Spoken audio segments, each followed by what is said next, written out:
Welcome to the NC Everything Podcast. I'm your host, Curtis, and this is the bi-weekly show where I talk about everything that has anything to do with North Carolina. Thank you all for joining me again. If you're watching on YouTube, you'll see I have this camouflage jacket on. I decided to do a little bird watching this morning, and you got nothing major. Walked around my yard. I saw some cool stuff, but I just didn't feel like changing clothes before I started podcasting. And no, I don't go full camouflage when I bird watch. I got plenty of birds that see me and don't really give a crap. But wearing the camouflage jacket makes me feel legitimate, like I'm a official bird watcher. Anyway, in today's episode, we're going to be talking about the city of Blowing Rock, or the town of Blowing Rock. I'm pretty sure it's still a town. But the town of Blowing Rock, and I'm going to jump right into it. The town of Blowing Rock, there's a legend that goes with it. So this area, which is in Watauga and Caldwell counties, it was once home to the Cherokee and the Catawba. Well, the two tribes, they certainly didn't get along. They were at war all the time. This may sound familiar, but two people, one from each tribe, they fell in love with each other. But one day, these two were walking near the Blowing Rock, and the legend is that the sky turned red, which signaled to the young brave that he needed to return to his tribe. And his lady, she begged him to stay with her instead of going back. Well, he was so frustrated and torn between love and duty that he just jumped off the mountain and fell dead into the gorge below. And this would have been the Johns River Gorge. Well, the lady at this point, she was so distraught, she begged for the Great Spirit to bring her love back to her.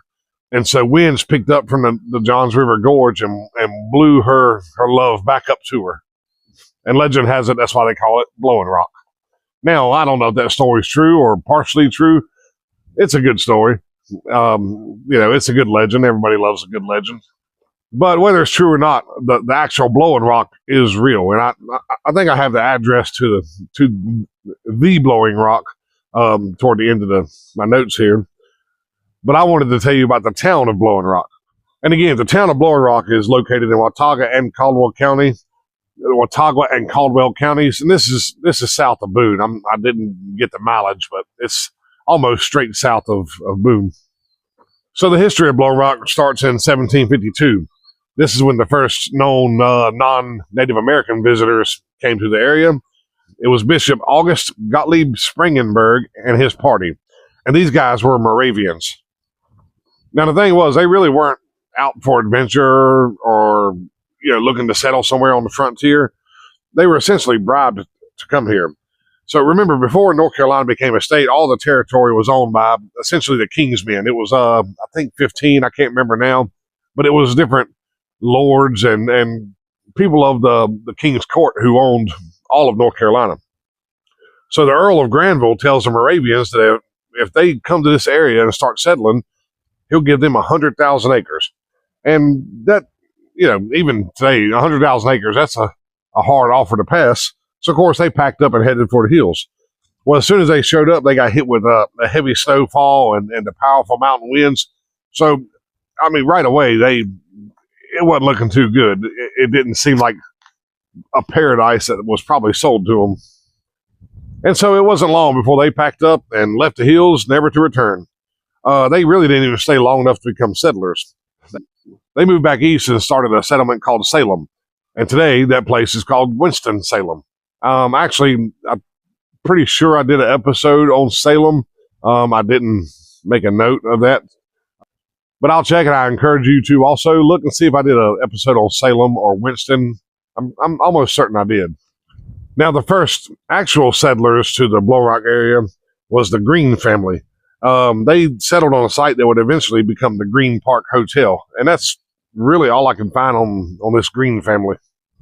Now, it did say the other early settlers, other families that settled here were the Hayes, Coffey, Bollock, Estes, and Story families. But in this area, the way it kind of reads, a lot of hunters and trappers would kind of move through the area. They'd stay here hunting and trapping, and then they'd move on. There wasn't a whole lot of permanent residents, so it stayed pretty isolated. However, now that there was a settlement here, there was something rather than just woods. word kind of got out. So during the warmer months in North Carolina, a lot of people would essentially take summer vacation in Blowing Rock. And again, they would come up, spend some time and then again leave. There wasn't a whole lot of permanent residents here. But because, especially during the summer, a lot of people were flocking up to the Blowing Rock area, they needed housing for all these visitors. And so in 1874, a guy named William Morris, he buys the Amos Green property, and he turns it into Blowing Rock's first true boarding house. And this guy Morris, he would charge 50 cents a day for a room or $15 a month. Now, fast forward just for a second. In 1929, the Morris house was bought and turned into the Hemlock Inn. And again, I've visited Blowing Rock a few times. I'm not from there. I haven't spent a lot of time. I don't know the town that good. If you're from Blowing Rock, the Hemlock Inn may be of great importance. Honestly, I really don't know. That's nothing personal. That's just that's how this show goes. I talk about a lot of places I've never been or only been once or twice. But now that there was actually a place to stay overnight where you didn't have to camp in the woods or sleep on the ground, even more people started coming to Blowing Rock. So people started turning their homes into hotels. And so the Watauga Hotel was built in 1884, and it added cottages in 1888. And that next year, Blowing Rock finally got incorporated as a town. It says that the first mayor of Blowing Rock was a guy named Uncle Joe Clark. And at that time, the town had a permanent population of 300 people, which I keep talking about how small it is and secluded. But I mean, I think at that time, 300 for a little mountain town is probably pretty impressive. Now, that same year, 1891, the Green Park Hotel opened. And again, it said that's where the Green family originally settled. So the Green Park Hotel opens in 1891. 8 years later, which would be 1889, the Blowing Rock Hotel opened. Now, that was the 1890s. I don't know why in my notes this next part was not in the timeline. But we'll back up to the 1860s during the Civil War. In this spot, and this probably happened a lot, but I haven't read a lot about this in all of my Civil War research. But during the Civil War, a lot of men would send their women, their wives and children up to Blowing Rock to get away from the violence, and they would go off to fight. And after the war, they would come to Blowing Rock and rejoin their families. And because that's where their families had been for several years now, they would set up permanent residences. So that going back to that 300 people living in Blowing Rock, that probably added to that a lot. It's just men joining their families after the Civil War. Now, after 1900, tourism really boomed, and this was really all the mountain towns. I've talked about this in many of my mountain episodes, about tourism. But the thing was, like down in the lowlands, especially in the summer, it was really hot. A lot of people were going to the mountains just simply to cool off and enjoy the thinner air. And I didn't find as much about it in this episode, but in some of my other mountain episodes, people were traveling by horse to get to certain places. But once the railroad came, tourism boomed even more. And then when they started paving roads, especially in the mountains, that made tourism pop even more. And again, I couldn't find that in my notes here, but I'm sure that was still a thing in the Blowing Rock area. In 1901, a man named Moses Cone and his wife Bertha built a house in Blowing Rock, and they named it Flat Top Manor, but most people call it the Moses Cone House. And I've been there several times. It is an absolutely beautiful house. My only issue with that house is if you go in, you can kind of, they've made it in kind of a craft market area, and it's got a gift shop.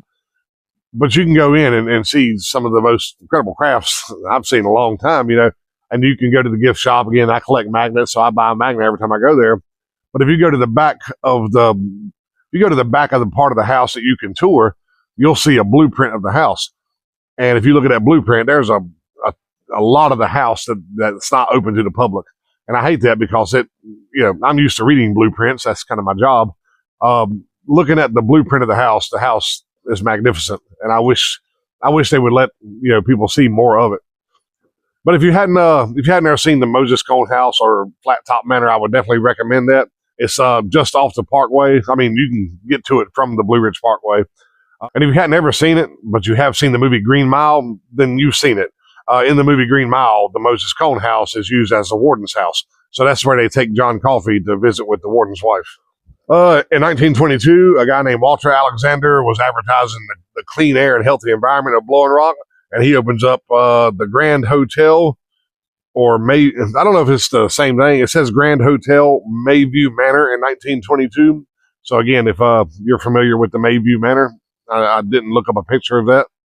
Tweetsie Railroad opened on July 4th, 1957 by Grover Robbins after buying a steam engine from actor Gene Autry. Now, my notes say that today there's 1,500 residents in the Blowing Rock area and 8,000 summer residents.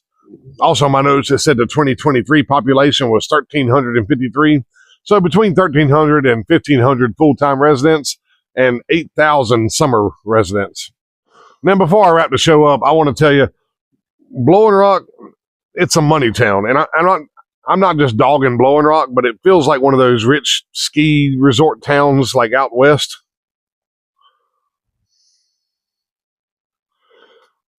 And that was based on me just driving through. I was actually there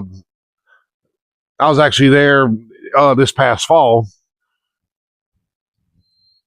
That's just based on me driving through and seeing the town. I was there this past fall, and I commented to my wife that it feels like a money town.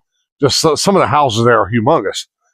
However, this is, I guess, reinforced in my notes. In November of last year, which again, that was around the time I was there, the median cost of a home was $917,000. So that's the middle. Your average basic home up there is essentially $1 million. And, again, I'm not dogging the town, to each their own. But in my opinion, if you really want to go to a mountain town, I would suggest, Silva, Bryson City, Cherokee, Maggie Valley, Black Mountain. But if you want to get away from the average Joes of the mountain towns, I would suppose Asheville and, of course, Blowing Rock. Now, I've never seen the actual the Blowing Rock, but if you're interested in visiting the Blowing Rock, where the legend takes place, it says that's at 432 The Rock Road, or The Rock Road. I guess because you got Blowing Rock, the town, and the Blowing Rock, the road is called the Rock Road. So 432 The Rock Road, Blowing Rock, North Carolina, 28605. And the website says it costs $10 to get in and see it, and it closes at 5 p.m. And that's really all I have on Blowing Rock. I was surprised at how little information I could get on it. I mean, the history is really cool, but I guess in my head I was expecting this real long, drawn-out history.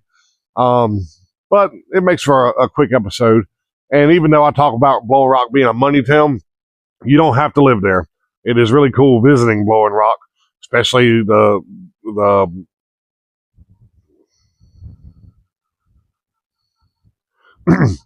especially the Moses Cone House. Not this past fall, but when we were there earlier last year, we were looking for a Tanger, and supposedly there's a Tanger in Blowing Rock.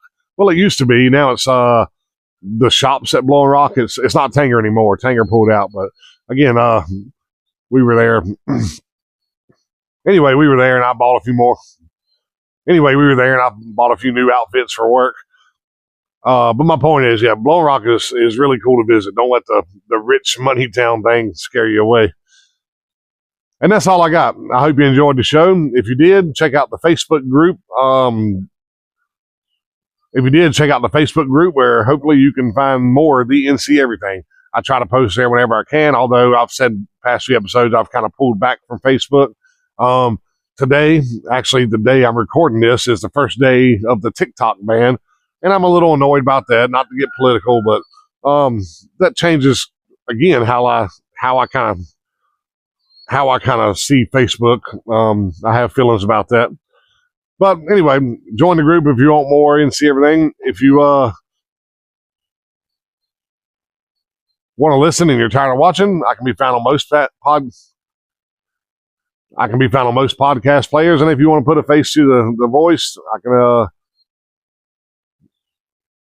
you can check the links below, and there should be a YouTube link there. I know some of my episodes, in the description it says coming soon. It's because I got busy and I hadn't actually put the description in there yet. If that's a problem for you, let me know. I need to get caught up on that. I've been kind of lax. But anyway, I hope you enjoyed the show. I know normally my shows come out on Saturday, and if you're watching this the day it comes out, it's going to be Sunday. It's one of those things, life happens. But hopefully my show will come out every other weekend. So if you enjoyed the show, then I guess I'll talk to you in a couple weeks.